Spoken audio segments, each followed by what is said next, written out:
Tree shaking इन angular.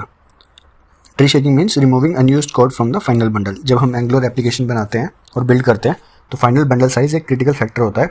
अगर bundle size बड़ा होगा तो ब्राउज़र स्लो लोड करेगा, इसलिए एंगुलर वेब पैक के थ्रू एक टेक्निक यूज़ करता है जिसको बोलते हैं ट्री शेकिंग। सो ट्री शेकिंग का मतलब है अनयूज्ड कोड को फाइनल बंडल से रिमूव कर देना।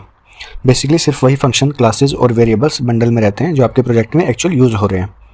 सो नाम इसका ट्री शेकिंग क्यों होता है? जैसे हम ट्री को अगर शेक करते हैं तो सिर्फ ड्राई और अनयूज्ड लीव्स गिर जाते हैं, ठीक है, वैसे ही बंडलर अननेसेसरी कोड को रिमूव कर देता है। अब बात करते हैं कि हाउ इट वर्क्स।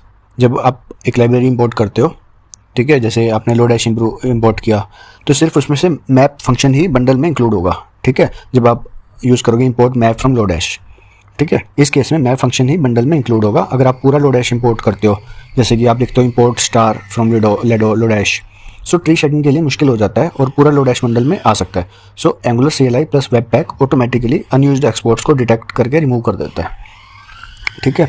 सो इससे एक बेनिफिट्स क्या हैं? जैसे स्मॉल बंडल साइज़ मिलता है हमें, जैसे कि फास्टर लोड टाइम होता है, ठीक है, और बेटर परफॉर्मेंस होती है। ब्राउज़र को कम कोड पार्स और एग्जीक्यूट करना पड़ता है, और ऑप्टिमाइज डिप्लॉयमेंट होती है जिससे कि नेटवर्क बैंडविड्थ सेव होती है, ठीक है। तो tree shaking means remove unused code from our bundle, ठीक है। So Angular CLI internally webpack plus terser plugin का यूज़ करता है ट्री शेकिंग के लिए।